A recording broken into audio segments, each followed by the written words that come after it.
আলু দিয়ে যে এত দারুণ মজার লোভনীয় রেসিপি বানানো যায়, সত্যিই আমি এটা না বানালে বুঝতে পারবেন না। হ্যালো এভরিওয়ান, আসসালামু আলাইকুম। সম্পাস আই ফুড চ্যানেলে আপনাদের সবাইকে ওয়েলকাম। আজ আমি আপনাদের সাথে শেয়ার করব আলু দিয়ে গোলাপ ফুল পাঁপড় রেসিপি। তার জন্য আমি 3টা আলু এভাবে খোসা ছাড়িয়ে স্লাইস করে কেটে নিয়েছি। আর এখন এগুলা দিয়ে কিন্তু আমি আজকের রেসিপিটা তৈরি করব। কেটে নেওয়া এই আলুগুলো আমি একটা মিক্সিং বলে নিয়ে নিচ্ছি। আলু দিয়ে কিন্তু আমরা অনেকেই অনেক রকম রেসিপি বানিয়েই খাই, তবে এত দারুণ মজার লোভনীয় আর দেখতেও কিন্তু অসাধারণ লাগে এই রেসিপিটা। প্রথমে আমি একটা মিক্সিং বলে পানি নিয়ে তারপর খুব ভালোভাবে এটাকে ধুয়ে পরিষ্কার করে নেব। এই পানিটা না যতক্ষণ স্বচ্ছ হয়ে আসবে ঠিক ততক্ষণ পর্যন্ত এই আলুগুলো আমি ধুয়ে নিতে থাকবো। যখন আলু ধোয়া পানিটা একেবারে স্বচ্ছ হয়ে গেছে, তখন আমি এর মধ্যে হাফ চা চামচ পরিমাণ লবণ দিয়ে নিচ্ছি। তারপর হাত দিয়ে খুব ভালোভাবে আমি লবণটাকে মিশিয়ে এটা 20 মিনিটের জন্য রেস্টে রেখে দেব। আর অবশ্যই কিন্তু এই রেসিপিটা বানাতে গেলে আলুগুলা এভাবে পানি এবং লবণের সাথে রেস্টে রেখে দিতে হবে।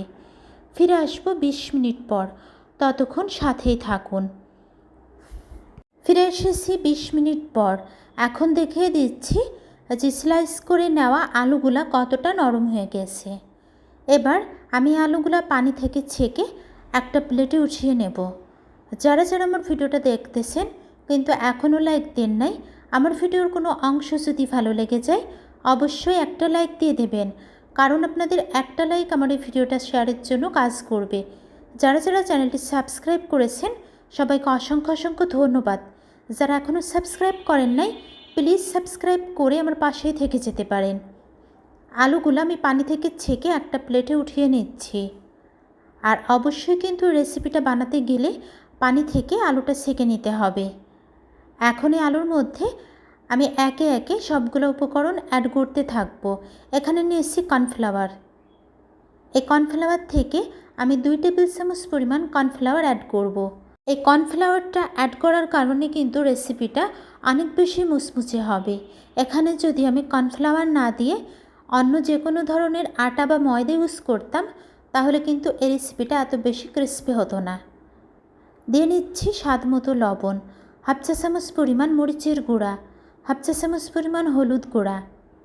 এখন হাত দিয়ে আমি খুব ভালোভাবে সবগুলো উপকরণ মেশাতে থাকবো।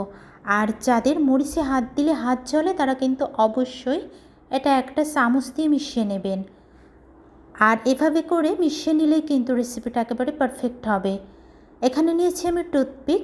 আর কিভাবে গোলাপ ফুলের ডিজাইনগুলো দিয়ে নেব এখন সেটাই দেখবেন। আসলে এখানে বলে বোঝানোর কোনো বিষয় না, এটা কিন্তু দেখে বোঝার বিষয়। ঠিক এভাবে আমি গোলাপ ফুল পাঁপড়টা বানিয়ে নিচ্ছি।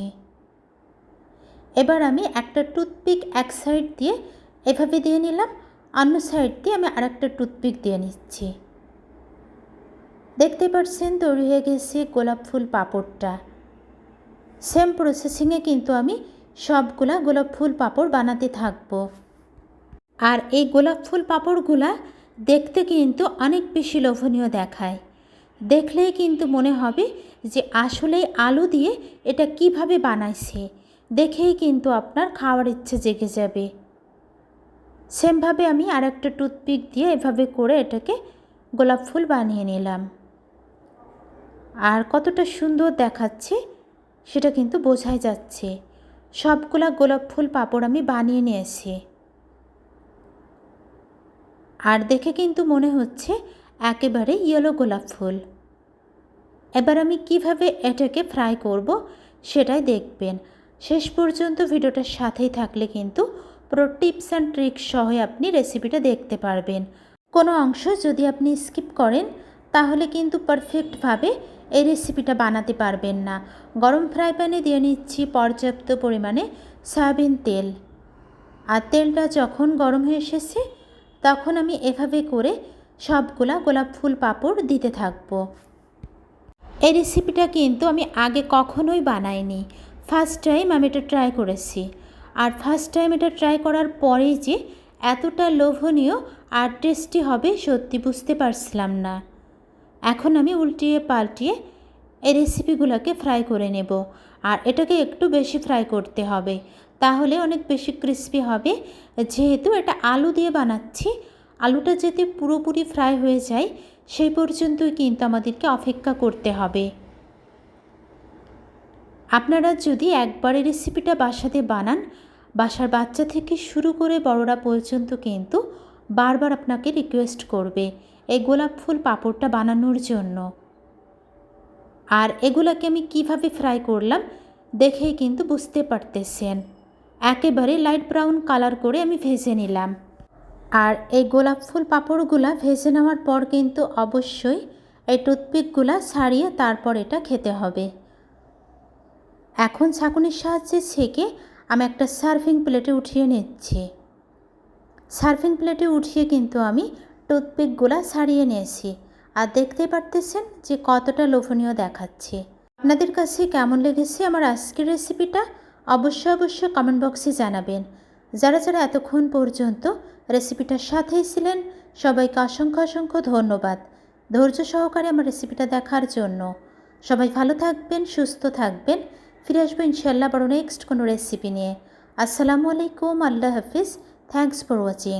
ভালোবাসা দিয়ে রান্না করুন, আনন্দের সাথে পরিবেশন করুন। Cooking with love, serving happiness.